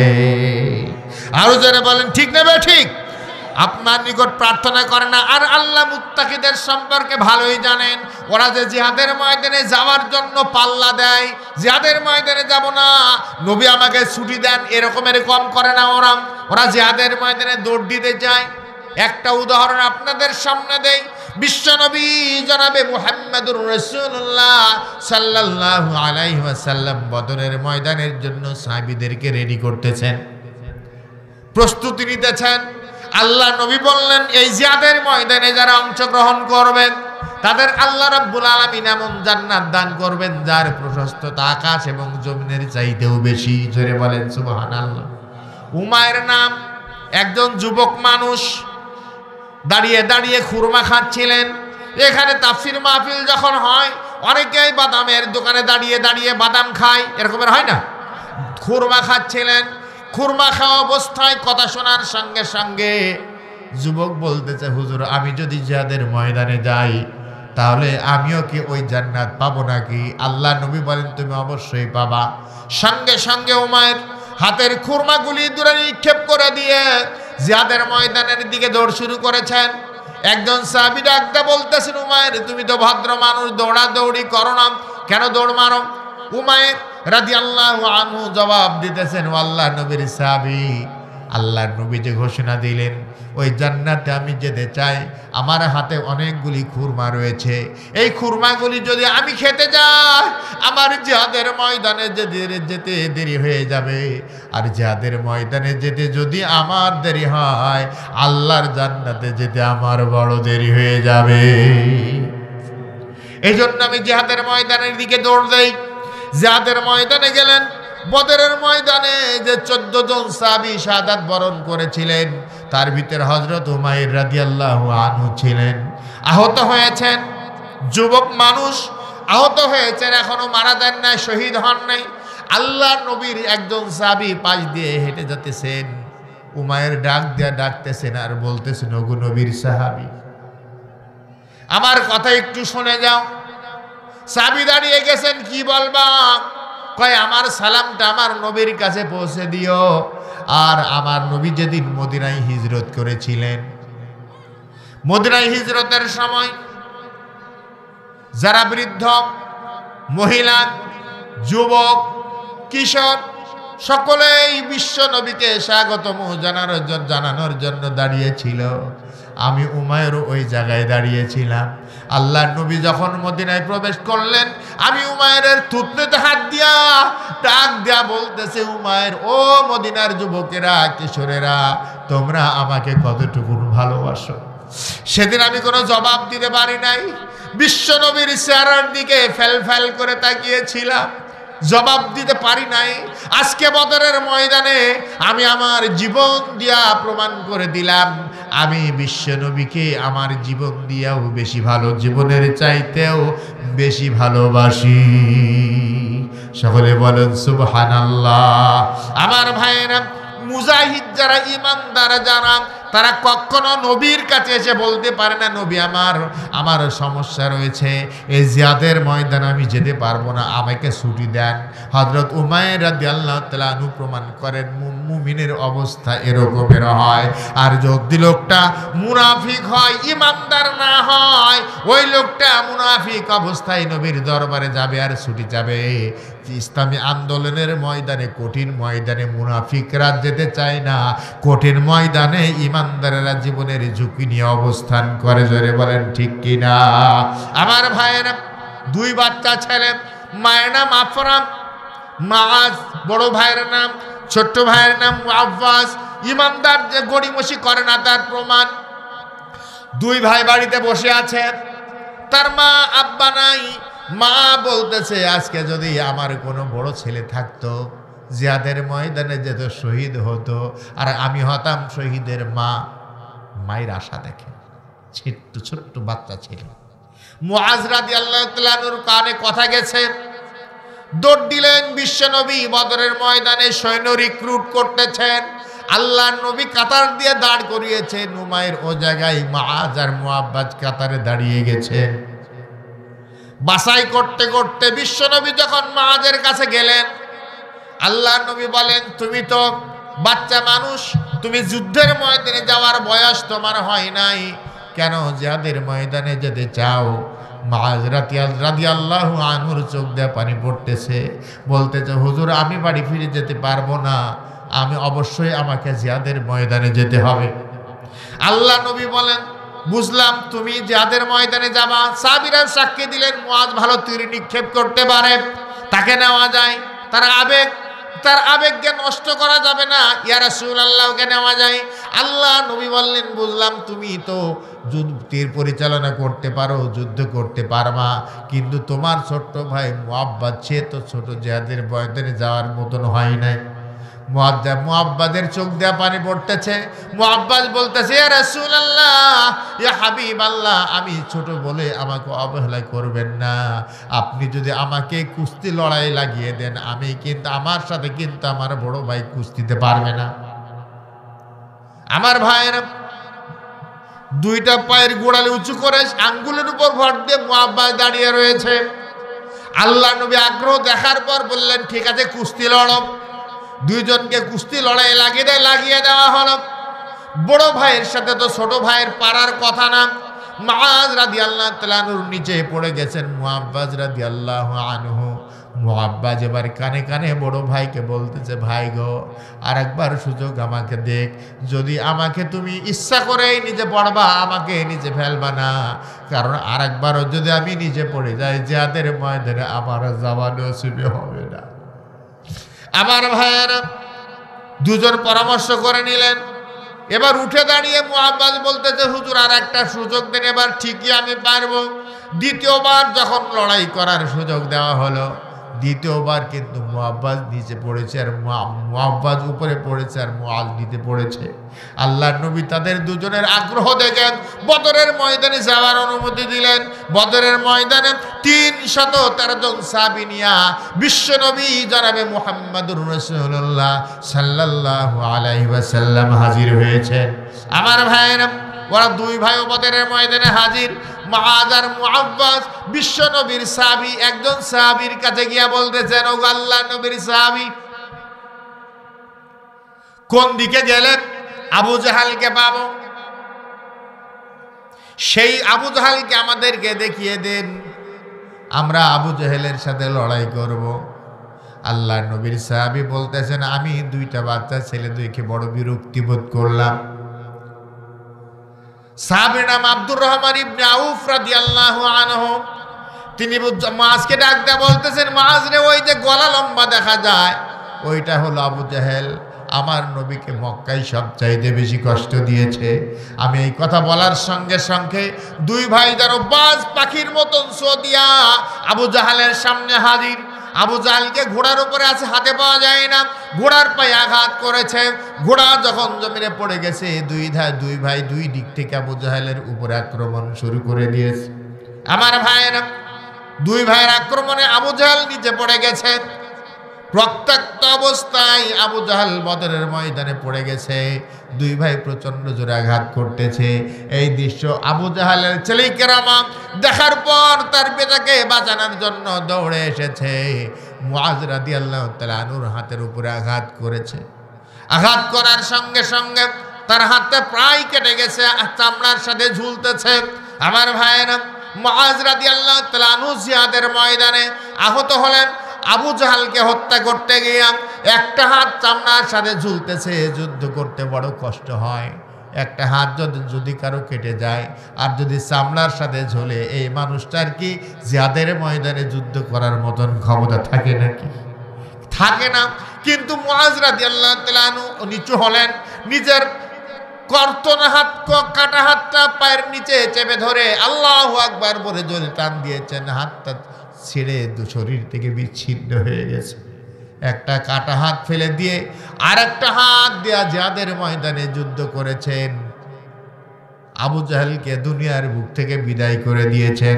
আমার ভাইরা আমি যে কথা বলছিলাম, ইমানদার জিহাদের ময়দানে যাওয়ার জন্য উদ্গ্রীব থাকে, জিহাদের ময়দানে দৌড় দিতে চায়, কারণ তাদের টার্গেট হলো আল্লাহর জান্নাত। যারা আল্লাহর রাস্তায় জিহাদ করতে গিয়ে শহীদ হয়, আল্লাহ রাব্বুল আলামিন বিনা হিসাবে তাদের জান্নাত দেন।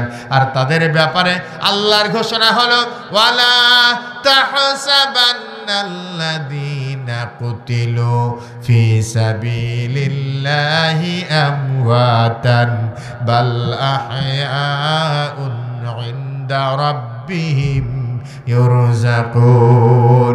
আল্লাহ রাব্বুল আলামিন বলেন, যারা আল্লাহর রাস্তায় জীবন দিল তাদেরকে তোমরা মৃত্যু বলো না, বরং তারা জীবিত। আর শহীদ হওয়ার পর ওরা আল্লাহর পক্ষ থেকে রিজিক প্রাপ্ত হয়। জোরে বলেন সুবহানাল্লাহ। আল্লাহর পথে যারা জীবন দিল তাদেরকে মৃত্যু বলো না। কোরআনের পথে যারা শহীদ হলো তাদেরকে মৃত্যু বলো না। ওরা তো চাইনি যে আয়েশি জীবন, চাইনি কো তারা জুলুম শোষণ। ওরা তো চাইনি যে আয়েশি জীবন, চাইনি কো তারা জুলুম শোষণ। আল্লাহ রে পৃথিবীতে তারা, আল্লাহ রে পৃথিবীতে তারা চেয়েছিল এক আল্লাহরই শাসন। তাদেরকে মৃত্যু বলো না। আল্লাহর পথে যারা জীবন দিল তাদেরকে মৃত্যু বলো না। কোরআনের পথে যারা শহীদ হলো তাদেরকে মৃত্যু বলো না। আমার ভাইরা, আল্লাহর রাস্তায় যারা শহীদ তারা পরকালে বিনা হিসাবে জান্নাতে যাবেন। সম্মানিত ভাইরা, আজকে আমরা মূলত আলোচনা করি যে মুনাফিকের চরিত্রের উপরে। ইমানদারের চরিত্র আর মুনাফিকের চরিত্র কখনো এক হতে পারে? জোরে বলেন পারে? মুনাফিক চিনলাম, এই মুনাফিক সম্পর্কে আমাদেরকে সতর্ক থাকতে হবে। কোনো মুনাফিক যেন আমাদের নেতা হতে না পারে। আমরা রাত 12টা বাজতে চলেছে, যা বললাম যা শুনলাম যদি ভুল ত্রুটি হয়ে থাকে আল্লাহ পাক যেন মাফ করে দেন। সকলে বলেন আমিন। হক কথাগুলিকে বাস্তব জীবনে আল্লাহ পাক আমাদেরকে আমল করার তৌফিক যেন দান করেন। আর একবার বলুন আমিন। আল্লাহুম্মা আমিন। ও রব্বানা যালামনা আনফুসানা ওয়া ইল্লাম তাগফির লানা ওয়া তারহামনা লানাকুনান্না মিনাল খাসিরিন। ও রব্বানা যালামনা আনফুসানা ওয়া ইল্লাম তাগফির লানা ওয়া তারহামনা লানাকুনান্না মিনাল খাসিরিন। ইয়া আল্লাহ, ইয়া রহমান রব্বুল আলামিন, রঘুনাথপুর গ্রামবাসী কর্তৃক আয়োজিত ঈদগাহ কমিটির উদ্যোগে আয়োজিত আজকের এই বার্ষিক তাফসীরুল কোরআন মাহফিল শেষে গুনার বোঝা মাথায় নিয়ে তোমার দরবারে হাত তুলেছি। মেহেরবানি করে আমাদের সকলের হাতকে তুমি কবুল করে নাও। সারা জীবন জেনে না জেনে, বুঝে না বুঝে, ইচ্ছায় অনিচ্ছায় অসংখ্য গুনাহ করেছি। আল্লাহ গো, তুমি যদি আমাদের গুনার দিকে তাকাও হয়তো বা আমাদের গুনাহ মাফ হবে না। আমাদের গুনার দিকে না তাকিয়ে তোমার রহমতের নজরে একবারের জন্য তাকিয়ে মেহেরবানি করে আমাদের জীবনের সমস্ত গুনাহগুলি মাফ করে দাও রব্বুল আলামিন। এই তাফসীর মাহফিলের আয়োজন যারা করেছেন, আমরা যারা বলার জন্য এসেছি আর যারা শোনার জন্য এসেছে, টাকা পয়সা দেয়া যারা সহযোগিতা করেছে, শ্রম দেয়া সহযোগিতা করেছে, মানসিকভাবে সহযোগিতা করেছে, কিয়ামতের দিন মুসিবতের সময় এই মাহফিল আমাদের সকলের জন্য তুমি নাজাতের ওসিলা বানিয়ে দিও রব্বুল আলামিন। মাগরিব থেকে শুরু করে রাত 12টা বেজে গেছে। এই দীর্ঘ সময় আমরা তোমার কিছু নগণ্য গোলাম তোমার কোরআন থেকে কথা বলেছি। আমরা যা বলেছি, যা শুনেছি, ভুল হয়ে থাকলে মাফ করে দাও। হক কথাগুলি বাস্তব জীবনে আমল করার তৌফিক দান করে দাও। সওয়াব যদি কিছু দিয়ে থাকো, সর্বপ্রথম দোজাহানের বাদশাহ বিশ্বনবী জনাবে মুহাম্মদুর রাসূলুল্লাহ সাল্লাল্লাহু আলাইহি ওয়াসাল্লাম পবিত্র মদিনাতুল মুনাওয়ারায় সবুজ গম্বুজের নিচে শুয়ে আছে, মেহেরবানি করে রওজা মুবারকে পৌঁছে দাও। তামাম পৃথিবীর মাটির নিচে যত মুমিন মুমিনাত শুয়ে আছেন তাদের আরো এই সওয়াবটুকু তুমি পৌঁছে দাও রব্বুল আলামিন। আমরা জানাম তোমার কাছে হাত তুলেছি, আমাদের অনেকের মা নাই, আমাদের অনেকের আব্বা নাই, আমাদেরকে চিরদিনের জন্য ইয়াতিম বানিয়ে 3.5 হাত কবরের জমিনে চলে গেছে। কি অবস্থায় রয়েছে তুমি ছাড়া কেউ জানে না। মেহেরবানি করে আমাদের আব্বা আম্মার কবরের আযাব মাফ করে দাও। সন্তান যখন মায়ের জন্য, পিতার জন্য তোমার কাছে দোয়া করে, তুমি তাদের দোয়া ফিরাই দাও না মাবুদ। আমরা কেউ মাহারা, আমরা কেউ আব্বাহারা। মেহেরবানি করে আমাদের আব্বা আম্মার কবরগুলিকে তুমি জান্নাতুল ফিরদাউস বানিয়ে দাও। রব্বির রহমহুমা কামা রব্বায়ানি সগীরা। রব্বির রহমহুমা কামা রব্বায়ানি সগীরা। রব্বুল আলামিন, এই গ্রামের আনাচে কানাচে, আম বাগানের নিচে, বাঁশ বাগানের নিচে যত মুমিন মুমিনা শুয়ে আছেন সকলের কবরকে তুমি জান্নাতের টুকরা বানিয়ে দাও রব্বুল আলামিন। আজকের এই মাহফিলে তোমার যে সকল বান্দারা অর্থনৈতিক সহযোগিতা করেছে প্রত্যেকের দানকে কবুল করে নাও, নেক মকসুদকে পূর্ণ করে দাও। যাদের আত্মীয় স্বজন বাড়ি থেকে বিদায় হয়েছে তাদের কবরগুলিকে তুমি জান্নাতের টুকরা বানিয়ে দাও রব্বুল আলামিন। মা বোনেরা আমাদের সাথে হাত তুলেছে, কি নিয়তে হাত তুলেছে তুমি ছাড়া কেউ জানে না।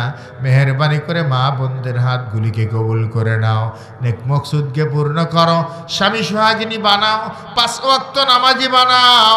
কিয়ামতের দিন মুসিবতের সময় জাহান্নামের আগুন থেকে নাজাতের ফয়সালা করে মা খাদিজাতুল কুবরা রাদিয়াল্লাহু আনহার সাথে আল্লাহ তোমার জান্নাতুল ফিরদাউসের বাসিন্দা বানিয়ে দিও। হে আল্লাহ, গোটা বিশ্বব্যাপী মুসলমানের উপরে যেই চরম জুলুম নির্যাতন চলছে, মেহেরবানি করে সারা বিশ্বের মুসলমানদের জন্য তুমি হামিয়ে নাসির হয়ে যাও। ফিলিস্তিনকে তুমি স্বাধীন বানিয়ে দাও। আমাদের প্রিয় মাতৃভূমি বাংলাদেশের উপর তোমার পক্ষ থেকে রহমত বর্ষণ করো। বাংলাদেশের স্বাধীনতা সার্বভৌমত্বকে তুমি কিয়ামত পর্যন্ত কবুল করে নাও। বাংলাদেশের বুকে ইসলামের বিরুদ্ধে, ইসলামী আন্দোলনের বিরুদ্ধে, আলেম ওলামার বিরুদ্ধে যত চক্রান্তর ষড়যন্ত্র আছে সব চক্রান্তর ষড়যন্ত্রে জালকে তুমি ছিন্ন ভিন্ন করে দাও। আল্লামা দেলোয়ার হুসাইন সাইদ, আল্লামা মাওলানা নিজামী সহ তোমার দিনের যে সকল ভাই মুজাহিদ ভাইরা বুকের তাজা রক্ত ঢেলে দিয়েছেন তাদেরকে শহীদ হিসেবে কবুল করে নাও। আল্লাহ, তাদের রক্তের বিনিময়ে বাংলার জমিনটা তুমি কোরআনের জন্য কবুল করে নাও। রব্বানা আফরিগ আলাইনা সাবরান ওয়া সাব্বিত আকদামানা ওয়ানসুরনা আলাল কওমিল কাফিরিন। রব্বানা তাকাব্বাল মিন্না ইন্নাকা আনতাস সামিউল আলিম وتب علينا إنك أنت التواب الرحيم. سبحان ربك رب العزة عما يصفون وسلام على المرسلين والحمد لله رب العالمين. آمين. لا إله إلا الله محمد رسول الله. السلام عليكم ورحمة الله.